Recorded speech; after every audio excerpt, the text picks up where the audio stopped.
Et le titre n'est clairement pas putaclic, puisque je parle beaucoup. J'ai une chaîne YouTube, donc nécessairement déjà je parle beaucoup. Mais en plus de ça, vous le savez, en ce moment, donc j'ai créé une deuxième chaîne qui s'appelle Les Chroniques de l'Effondrement, dans lesquelles je parle de revues d'actualité autour de l'effondrement. Donc je me renseigne en ce moment de plus en plus. Je m'autorise, vu que je travaille pas mal en ce moment, une petite pause pour lire des articles et vous faire des vidéos pour vous en parler quand ça a un rapport avec l'effondrement que l'on vit. Et je parle également beaucoup avec mes vacanciers, avec des gens que je connais, des gens qui m'entourent, avec des gens de ma commune. Je suis très impliqué dans ma commune, je connais beaucoup de monde dans ma commune.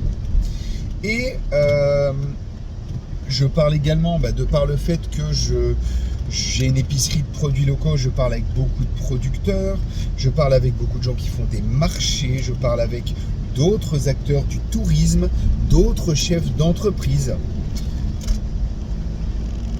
Et les gars, là, il y a une tempête qui approche.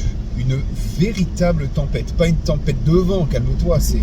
Je voulais parler d'une tempête au second degré, bien sûr. Dans le sens métaphorique du terme. En ce moment, les Jeux Olympiques masquent, selon moi, une fin de quelque chose, à savoir, je pense, celle de notre société. La décadence, les difficultés économiques, tout est un peu balayé, on ne parle que des JO, à dessein. Le gouvernement est en transition, ils attendent la fin des JO pour annoncer le nouveau gouvernement, bref. Ils sont en train également de refiler la patate chaude aux collègues. Et ce qui ressort également de toutes les discussions que j'ai pu avoir avec de nombreuses personnes, c'est que financièrement, là, ça y est, les gens sont vraiment à bout. Alors, je vous en ai déjà parlé dans quelques vidéos précédentes où je parle du secteur du tourisme. Mais depuis, j'ai beaucoup réfléchi. Et quand on dit, j'ai eu quelques remarques de gens qui disent « Ouais, mais le secteur du tourisme, on s'en tape, bien fait pour eux, ils ont fait leur chou gras, etc. » Il ne faut pas oublier que nous vivons dans une société mondialisée. Tout est imbriqué les uns dans les autres.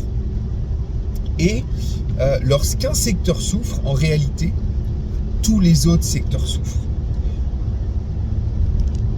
Le tourisme fait vivre énormément de monde en France, que ce soit au niveau des artisans locaux qui vendent beaucoup de productions aux touristes venus découvrir les régions et leurs saveurs, parce qu'on a la chance en France d'avoir de nombreux produits régionaux de haute qualité qui font vivre beaucoup d'artisans. Mais ça peut également passer, je prends un exemple dans le tourisme, les literies. La literie, il faut savoir qu'en France, on produit encore du matelas, des choses comme ça en France.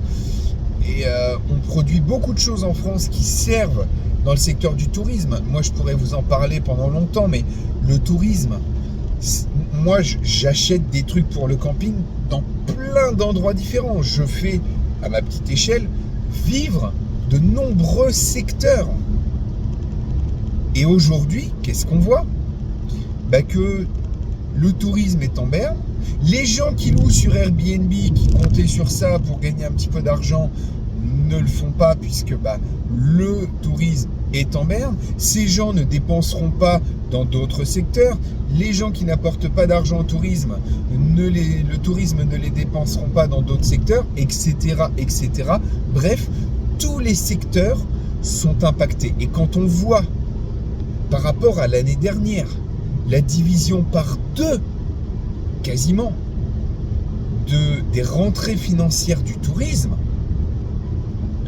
on se dit qu'il y a un vrai problème et que là, il y a quelque chose qui se trame. Macron a déclaré il n'y a pas longtemps que la rentrée serait dure. Rentrée EE, pas la rentrée ER, ça il sait très bien, nous la rentrée ER. Par contre la rentrée EE, la rentrée scolaire, la rentrée politique va être très compliquée. On va se prendre un coup de rabot et peut-être même une vague, un tsunami dans la tronche qui va nous impacter durablement. Alors, vous allez me dire, oui, mais David, tu es encore en train de dramatiser. J'espère, comme toujours, je vous réponds la même chose. J'espère que je dramatise. J'espère que j'ai tort.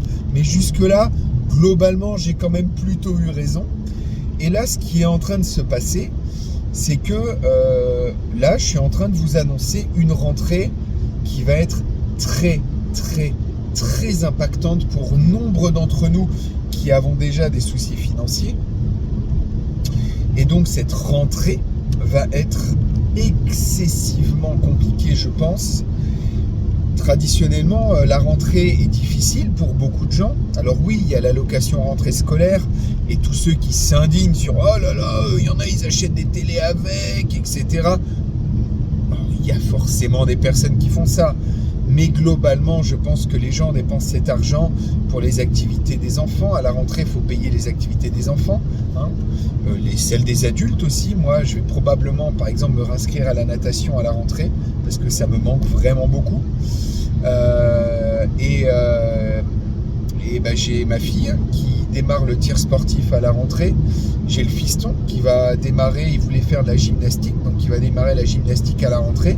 Ouais, mais à 150 € par tête de pipe, on a 500 balles qui partent. La location de rentrée, elle est de 430 balles. Hein. Je dis ça, je dis rien. Hein. Ça va pas être pour acheter une télé. Bon, déjà parce que j'en ai pas, et puis parce que ça va payer. Voilà, nous tous les ans, on réutilise ce que les enfants avaient l'année dernière pour les cartables, les machins, etc. On rachète pas à tire-larigot, mais il y a quand même des achats, des cahiers, etc. La rentrée est souvent un moment difficile pour beaucoup de gens. N'en déplaise à ceux qui pensent que les gens qui ont des mômes se gavent sur la rentrée, c'est faux. Encore une fois, il y a toujours des cas, mais bon. Et souvent, la rentrée, financièrement, c'est un sacrifice pour beaucoup de gens. Et là, avec l'augmentation qu'on s'est pris, et ça va faire très mal. Et je pense qu'un tsunami va nous arriver sur la gueule avant la fin de l'année. Je ne parle pas forcément de la fin du monde, l'effondrement, les dinosaures qui reviennent sur Terre, une météorite ou les ovnis, ou les Illuminati nazis, mangeurs de grand-mère et tueurs de chiots qui vont arriver. Mais je parle simplement d'une rentrée financière difficile dans un contexte où les gens ont déjà beaucoup de difficultés. Et j'en fais partie. Et pour finir sur cette vidéo, je vous conseille de très rapidement vous préparer. Si vous n'avez pas un jardin, faites-le. Je vous l'ai déjà dit plein de fois, mais faites-le. Je ne suis pas là pour vous donner des conseils de jardinage. C'est pas mon métier. Il y en a qui le font beaucoup mieux que moi. Moi, je suis plutôt un esprit libre qui partage ses pensées, ses sentiments. Et jusque-là, je ne me suis pas trop trompé. Ça fait quand même 14 ans que je prépare ce que j'appelle le monde d'après, le monde où on va devoir retrouver de la solidarité, s'entraider.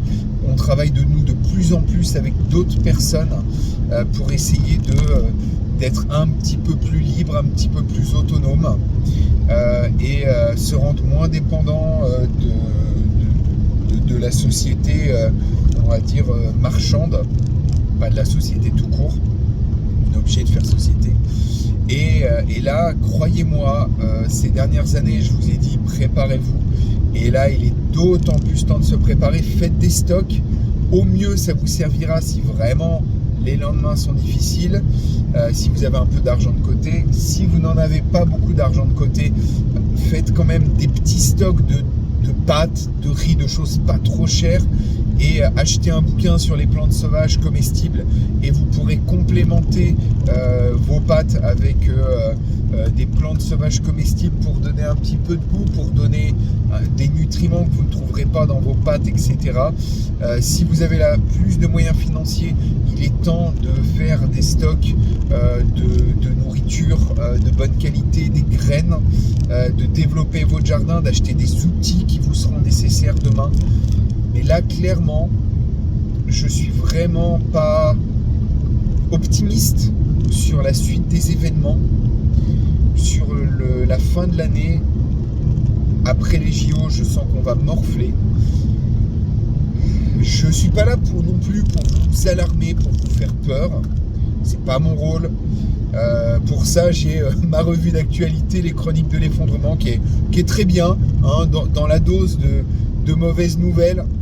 Elle est là pour ça. Si vous aimez comme moi vous renseigner et se faire peur, ce n'est pas forcément un jeu, s'amuser à se faire paniquer, mais juste à comprendre qu'il se passe des choses, que la société va pas très bien et que il est nécessaire de se préparer. Je vous invite à vous y abonner bien sûr et à s'abonner à cette chaîne, liker, partager, commenter et tout le soin. Comme vous le savez, je ne vais pas vous le répéter à chaque fois, vous êtes grand, je pense que vous n'avez pas besoin que je vous le rappelle pour le faire, j'espère en tout cas. Et en tout cas, j'espère vraiment sincèrement que tout ce que je vous dis n'arrivera pas, mais ne vous attendez pas à du mieux, attendez-vous vraiment à du pire. J'ai parlé à énormément de monde ces dernières semaines au camping et les gens ne sont vraiment pas optimistes, parlent de leur baisse de pouvoir d'achat, réduisent leurs dépenses. Ils essaient quand même de se faire un petit plaisir, de partir en vacances. Les gens partent moins longtemps et ça se ressent. En tout cas, sachez que il va falloir se préparer et compter sur moi pour avancer de mon côté, vous montrer ce qu'on a fait. Je suis pressé de finir tous les travaux que j'ai en cours pour me consacrer un peu plus à la production alimentaire. Et surtout, portez-vous bien, prenez soin de vous, préparez-vous et à très bientôt à la croisée des chemins.